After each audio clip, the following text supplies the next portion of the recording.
আসসালামু আলাইকুম। ফেলে দেয়া এই ভাতের মার যে এত উপকারী, আজকের এই ভিডিও না দেখলে আপনারা বুঝতে পারবেন না।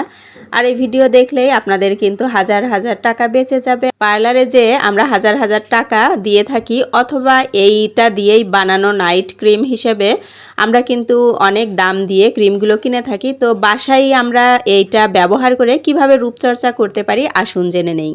আমরা কিন্তু প্রত্যেক দিনই এটা ফেলে দেই। এই যে আমি কিন্তু এখন এটা ফেলেই দিচ্ছিলাম। তো ফেলে না দিয়ে আমি বাটিতে এটা থেকে অল্প একটু নিয়ে নিচ্ছি। এটা যেহেতু প্রত্যেক দিনই হয়, চাইলে প্রত্যেক দিন আপনারা রেডি করে নিতে পারেন, না হলে রেডি করে কয়েকদিনের জন্য ফ্রিজে কিন্তু রেখে দেওয়া যায়। তো আমি প্রথমেই একটু ভাতের মার নিয়ে নিয়েছি। তো এর মধ্যে দিয়ে দিয়েছি এক পিস মানে স্লাইস লেবু নিয়েছি, লেবুর রস পুরোটাই এর মধ্যে দিয়ে দিচ্ছি। এখন এটা মারের সাথে ভালো মতো মিশিয়ে নিব।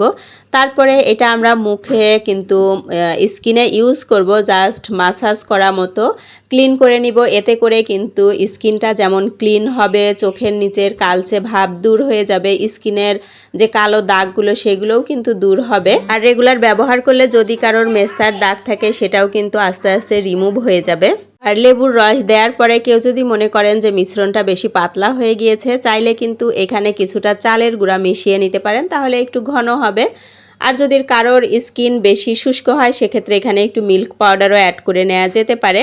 আর আপনাদেরকে একটু ছোট্ট করে বলি যে এই ভাতের মারের ফলে কিন্তু ত্বক নরম হবে, মসৃণ হয়, ত্বক উজ্জ্বল হয়, মৃত কোষগুলা দূর হয়ে যায়, আর স্কিন কিন্তু রিফ্রেশ করে, ত্বকের আর্দ্রতা বজায় রাখে। আর রোদে পুড়ে যাওয়া ত্বকের জন্য কিন্তু এটা ভীষণ উপকারী। আর এটা নিয়মিত ব্যবহার করলে ত্বকের যে দাগগুলো থাকে সেগুলো কিন্তু অনেকটাই কমে যাবে। আর শুধু ভাতের মার যদি এরকম একটা টিস্যুতে করে লাগিয়ে চোখের উপরে রেখে দেন, এতে করে কিন্তু চোখের কালচে ভাব দূর হবে। তো রেখে দেওয়ার আগে বা কিছুক্ষণ রাখার পরে একটু যদি চোখটা মাসাজ করা যায়, ব্লাড সার্কুলেশনটা ভালো হয়, এতে করে কিন্তু নিজের কাছেও একটা রিফ্রেশ লাগে, চোখের জন্য আরও ভালো, সাথে কিন্তু আপনার কালচে দাগটাও দূর হয়ে যাবে। এই যে এভাবে করে টিস্যুতে কিন্তু চোখের উপর রেখে দিলেই কিছুক্ষণ দেখবেন কালচে ভাব দূর হয়ে যাবে। আমরা কিন্তু গাজর, শসা এগুলো টাকা খরচ করে চোখের উপর দিয়ে থাকি, তো এটা করতে কোনো রকম কিন্তু টাকা খরচ হবে না। আরও একটা স্টেপ দেখাচ্ছি। ভাতের মারের সাথে এখানে কিন্তু আমি টমেটো মিশিয়ে নিয়েছি, টমেটোর রস। এখন যেহেতু শীতকাল, তো টমেটো তো অ্যাভেলেবেল, এটা যে কেউই করতে পারেন, গৃহিণী বলেন, স্টুডেন্ট বলেন, যাদের কম সময় তারা কিন্তু আমি যতটা জিনিস স্টেপ দেখাবো আপনারা কিন্তু সবাই এগুলো করতে পারেন। আর এই মিশ্রণটা কিন্তু লাগানোর ফলে স্কিনটা উজ্জ্বল হবে আর টান টান হবে। অবশ্যই এটা কিন্তু একদিনেই সম্ভব না, এটা কিন্তু ইউজ করতে হবে রেগুলার বলতে মানে করতে হবে। আমরা যেমন স্কিনের যত্ন একদিন নিলাম আর 5 বছর নিব না, এমনটা কিন্তু হয় না। আমরা তো রেগুলারই পার্লারে যাই অথবা স্কিনের কেয়ার করি। তো এটাও যদি আপনারা করেন তো মাঝে মধ্যেই করলে দেখা যাবে যে স্কিনটা কিন্তু অনেকটাই ভালো থাকবে। আরও বেটার রেজাল্টের জন্য এই যে আমি কিন্তু রসটা নিয়ে নিয়েছিলাম, আগে খোসাটা রেখে দিয়েছি।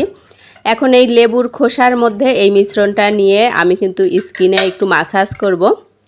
এতে করে কিন্তু আপনার কাজ আরও বেশি ভালো হবে। আর এইটা আপনারা শুধু মুখে না, হাতে পায়ে করতে পারেন। এতে করে কিন্তু আপনার স্কিন আরও ভালো থাকবে, হেলদি হবে, স্কিন উজ্জ্বল হবে। শুধু ফেসটাই উজ্জ্বল হলে হবে না, সাথে হাত পায়েরও কিন্তু যত্ন নিতে হয়। আর এখন যেহেতু শীতকাল, তো এরকম করে কিন্তু আপনারা মুখের সাথে সাথে হাত এবং পায়ের যত্নটাও নিতে পারেন।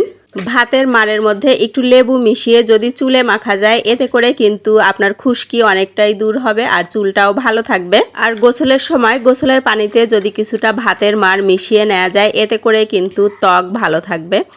এ তো গেল রূপচর্চার কথা, কিন্তু এর অনেক গুণাগুণ রয়েছে। ভাতের মার খেলে যেমন মাংসপেশি শক্ত হয় বাচ্চা থেকে বড়দের সবার, আর এছাড়া এটা খেলে যারা মোটা হতে চাচ্ছেন মোটা হয়ে যাবেন।